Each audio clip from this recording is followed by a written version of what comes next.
The slave market on Zarnok 3 was noisy, full of voices shouting and credits changing hands.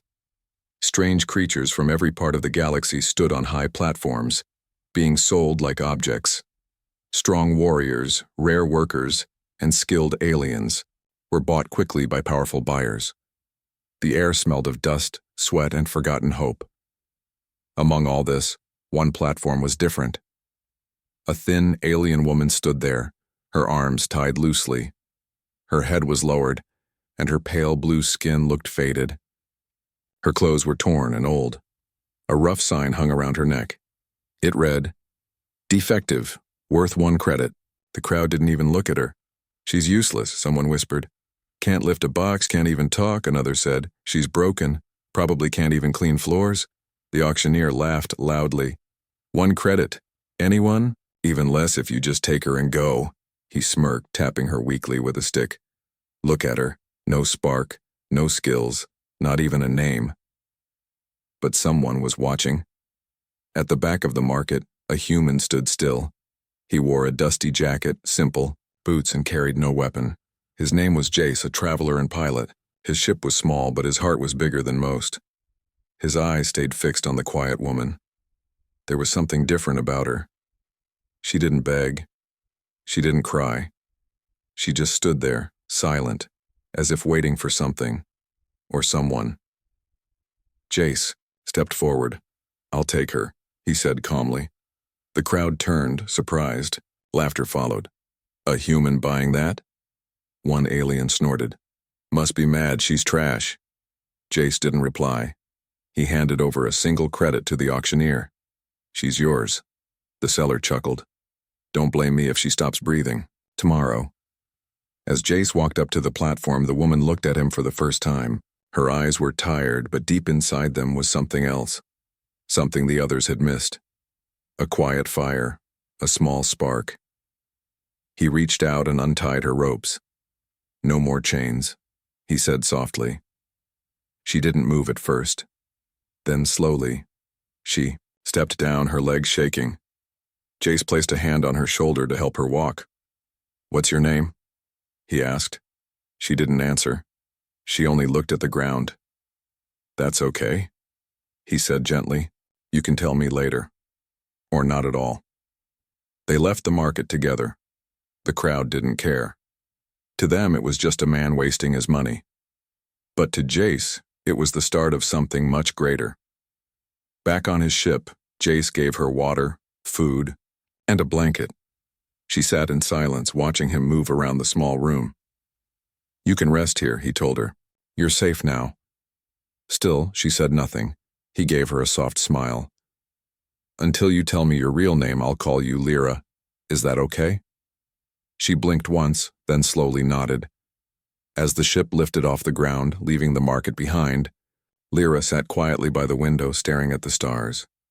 Her heart was still full of fear, but for the first time in many years, she also felt something new. Hope. The stars outside the ship's window looked endless. Lyra sat quietly, wrapped in the blanket Jace had given her. Her hands were still, but her eyes never stopped watching.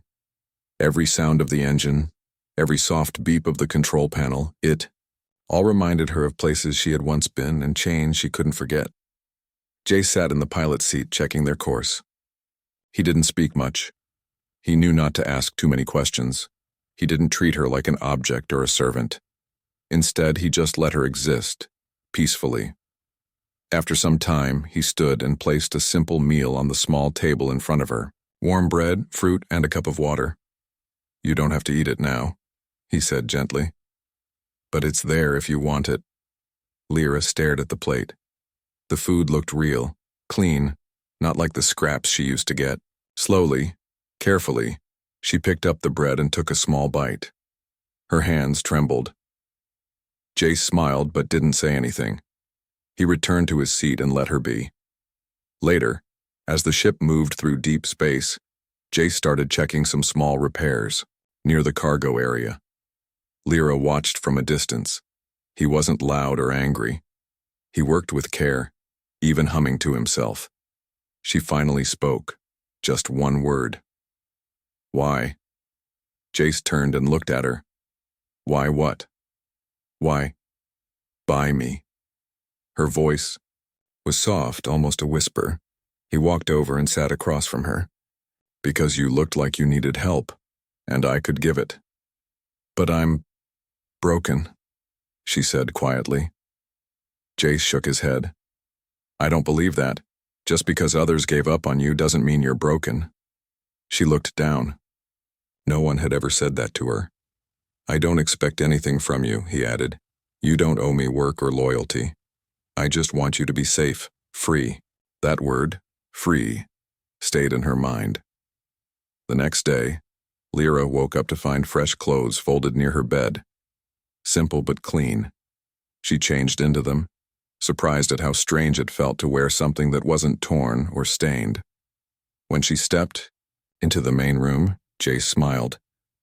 You look more comfortable now, he said. She gave a small nod. Her eyes still didn't show trust, but they no longer looked scared. Over the next few days, they flew through quiet sectors of space. Jace showed her the stars, the planets, and even let her touch the controls. Just a little.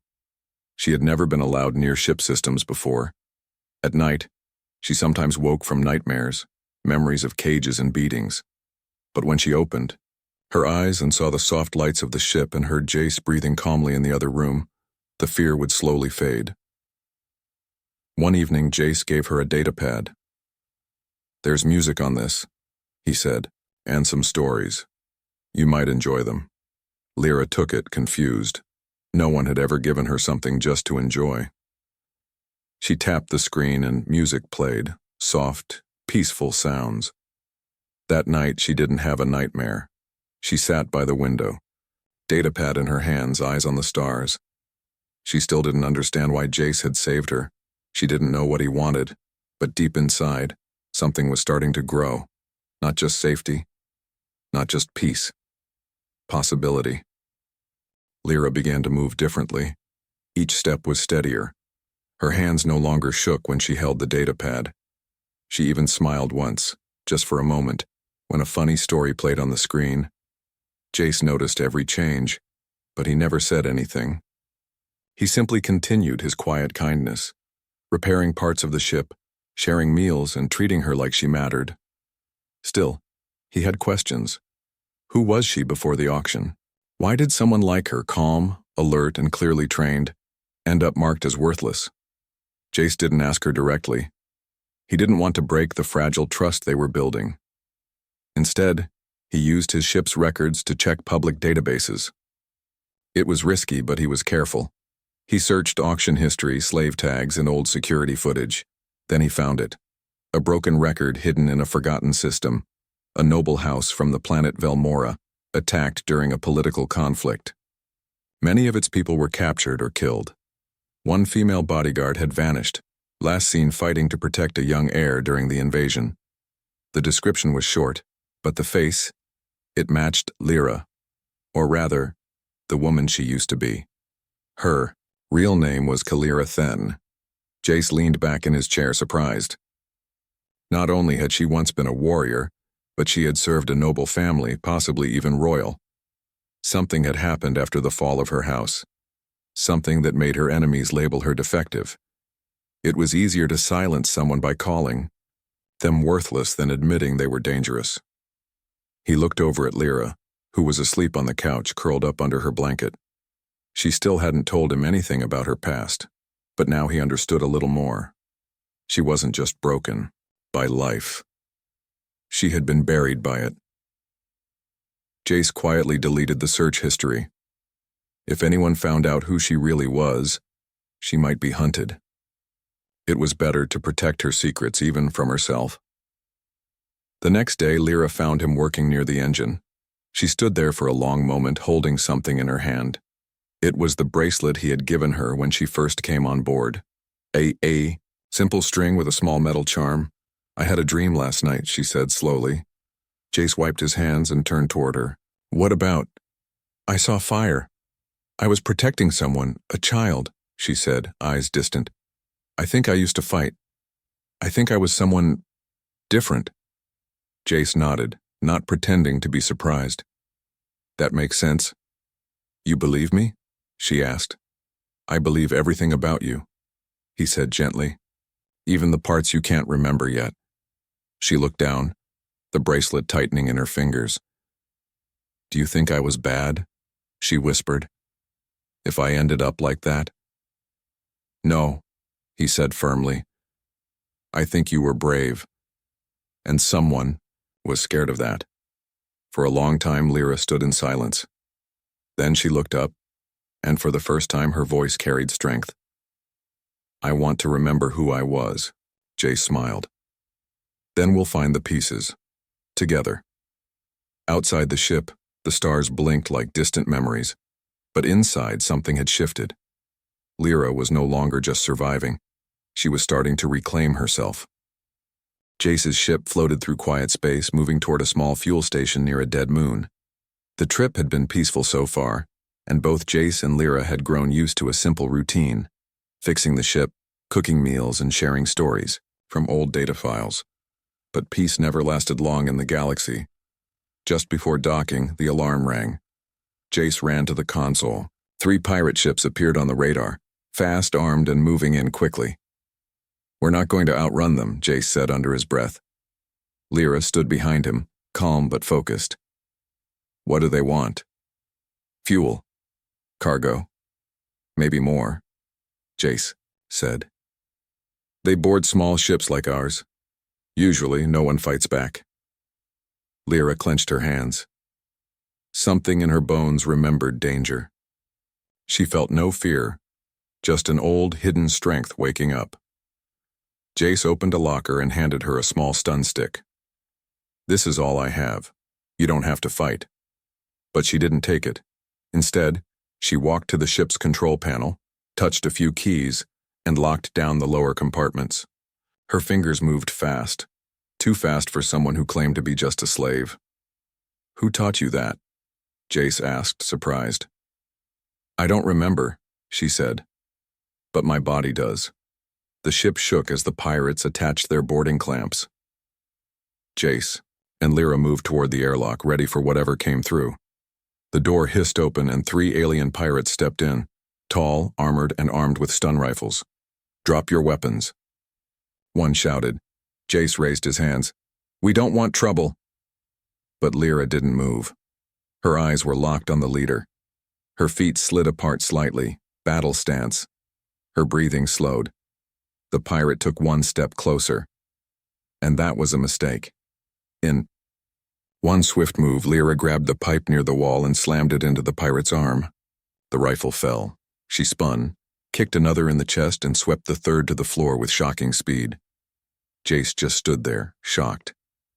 In less than 30 seconds, all 3 pirates were unconscious. Lyra stood over them, holding the pipe, tightly, her chest rising and falling. She looked back at Jace.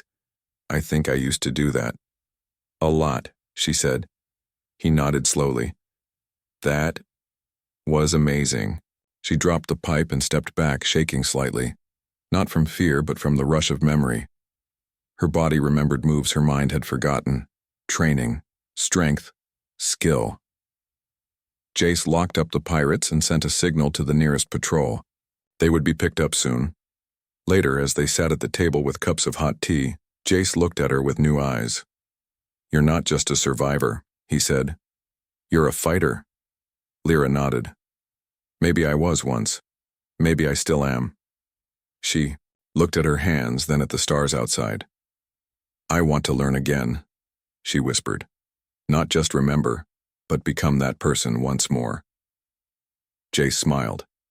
Then let's begin. For the first time since leaving the slave market, Lyra didn't feel like someone who had been rescued. She felt like someone with a future. The ship landed on a small planet called Morelos, known for trade and rest stops. It wasn't a rich world, but it had what Jace needed: fuel, tools, and some fresh food. The markets were crowded and full of life. Merchants shouted, engines hummed, and scents from every species filled the air. Lyra stayed close to Jace as they walked. She wore a dark cloak, her hood pulled over her face. She had changed over the past few days. Her steps were stronger, her shoulders straighter. But the fear inside her hadn't fully left. Not yet. As they entered the trade hall, Lyra suddenly stopped, her breath caught in her throat. Across the room stood two tall aliens. Slavers. She recognized them at once.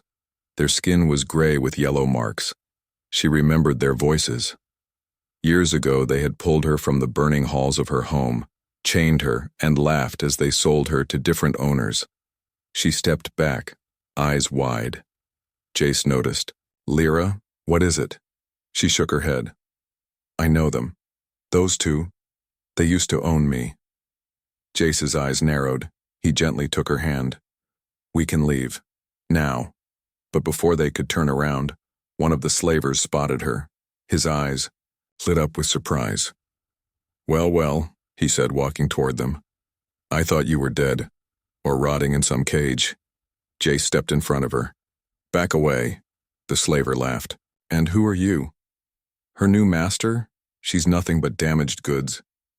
Lyra's heart pounded, but this time she didn't hide. She stepped out from behind Jace and pulled down her hood. Her eyes met the slaver's. Cold. Focused. "I remember you," she said calmly. "You used to beat me when I was too tired to walk." The slaver grinned.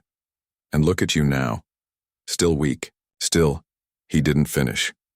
In one quick move, Lyra grabbed his wrist and twisted. The alien dropped his weapon with a yelp. She kicked his leg and forced him to the ground. The other slaver backed away, frightened. A small crowd gathered. "No. Chains," Lyra said loudly. "Not ever again." The slaver groaned, trapped under her foot. Jace looked around and noticed security officers coming closer. He nodded at her. "Let them take him." Lyra stepped back as the officers moved in, scanning the slaver's ID and taking both aliens into custody. There were old charges against them: slave trade, illegal transport, and cruelty. The officers asked Lyra if she wanted to press charges. She shook her head. "No, let the law deal with them. I'm done being part of their story." As they walked back to the ship, people moved aside. Some looked at her with respect, others with surprise. But no one laughed at her now. Inside the ship, Jace handed her a warm drink. "You didn't just face them, you stood above them." Lyra looked out the window, watching the clouds pass. "I'm not who I was," she said. "But I'm not who they made me either." He smiled. "You're becoming who you were meant to be." She turned to him and nodded. "And I want to help others, like you helped me." For the first time, Lyra felt more than just freedom. She felt purpose. The ship flew through the stars once again. But something had changed. Lyra was no longer silent, no longer afraid. She moved with confidence, spoke with clarity, and trained every day. Her body remembered old skills, and now her mind was beginning to accept them too. Jace watched her with quiet pride. He had helped free her, but now she was building herself. One evening, as the ship floated near a quiet moon, Lyra stepped into the control room holding a small data device. "I've been thinking," she said. Jace looked up. "About what?" "About others like me. There must be more. People trapped, beaten, forgotten. What if we helped them?" Jace leaned back in his seat. "You mean rescue missions?" "Yes," she said. "We find them. We help them escape. Teach them. Give them a second chance." Jace nodded. "I like that idea." From that day forward, they planned together. They collected old data on slave markets, trade routes, and hidden camps. Jace used old contacts to find smugglers who were willing to share locations, for the right reasons. Some laughed at him, but others listened. Soon, they made their first rescue. It was a small planet near a mining system. A group of 5 aliens, 2 young girls, 1 elderly man, and 2 quiet boys, were trapped underground, working as forced labor. Lyra led the way. She moved fast, silent, and strong. The guards never saw her coming. She disabled them without harm, using just enough force. Jace handled the ship and covered their exit. When the freed workers stepped aboard, they looked at Lyra with fear, just as she once looked at Jace. She knelt down in front of the girls and said softly, "You're safe now. No one will hurt you. Here." That night, Jace found her sitting alone, staring at the stars again. "You did well today," he said. "I see myself in them," she replied. "Lost, afraid, but I want to show them what's possible." He sat beside her. "You already are." She was quiet for a moment, then said, "It's time." "For what?" "For my real name." Jace turned toward her. "I was called Kalyra," she said. "Kalyra Thin. That was my true name before everything was taken from me." Jace smiled. "Kalyra, it suits you. I'll keep Lyra as a part of me, but I'm not hiding anymore. I want to use my real name to help others stand up again." After that night, word began to spread across small systems. A human and a once-forgotten slave woman were freeing people. Not for money, not for power, for justice. Some called her a hero. Others called her a danger to the old ways. But to those she rescued, she was hope. They didn't just see Kalyra as someone strong. They saw her as someone who understood their pain and still stood tall. One day, Jace asked, "Do you ever regret stepping off that auction block?" Kalyra looked at him with steady eyes. "No, because I didn't just find freedom. I found my purpose. And I found you." Jace didn't speak, but his quiet smile said everything. Together, they weren't just traveling. They were building something greater. Many months passed. Kalyra and Jace had turned their small ship into something more than a vessel. It was now a symbol of hope. They had freed dozens of people from cruel hands, young and old, strong and weak. Each life they helped brought more purpose to their mission. Kalyra was no longer hiding. She stood tall, taught others how to fight, and helped them heal. She wore armor now, not to look powerful but to protect those who had none. Her name was whispered on many worlds. Some feared her, but most were inspired. People called her the flame that rose from ash. One day, while traveling through a quiet star system, their ship received a message. A small colony had been attacked by raiders. Survivors were asking for help. Without delay, Kalyra and Jace changed course. When they landed, the scene was heavy with sadness. Homes were burned, and many people had lost everything. A group of scared children stood together, their eyes full of fear. Kalyra stepped forward slowly. One of the children, a girl with dirt on her cheeks, looked up at her. "Are you really her?" she asked in a small voice. "The one who used to be a slave and became a warrior?" Kalyra knelt in front of the girl. "Yes," she said softly. "That's true." "Did they really say you were worthless?" another child asked. Kalyra nodded. "They did. Many times." "Then, how did you become strong?" the girl whispered. Kalyra looked up at the sky, then back at the children. "Because someone believed in me," she said, "and because I chose not to believe their lies. I knew I could be more." The children listened closely. Jace stood nearby, watching. He remembered the day he first saw her, standing alone on that auction platform, called defective by all. Now she stood like a leader with light in her eyes and courage in her voice. Later, they helped the colony repair their systems. Kalyra organized defense groups. Jace worked on rebuilding damaged equipment. The people offered them food, thanks, and promises of support if they ever needed help. Before leaving, Kalyra gave the children a message. "Never let anyone decide your worth," she told them. "Even if the whole world turns against you, your value is yours to claim." As the ship lifted off once more, Jace looked at her with quiet pride. "You're not just helping people," he said. "You're becoming a legend." Kalyra smiled. "I don't want to be a legend," she replied. "I just want to be someone who never gave up." "And you are," he said, "more than anyone I've ever known." The stars stretched out. Before them, new places, new missions, new lives to change. Kalyra sat by the window as she always did, watching the galaxy pass by. But this time she wasn't wondering about who she was. She knew.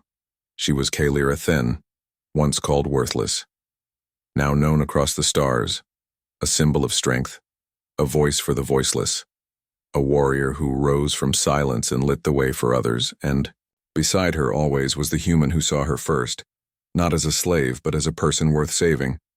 Together they moved forward, not as master and servant, but as equals, as partners, as a team that no one could stop.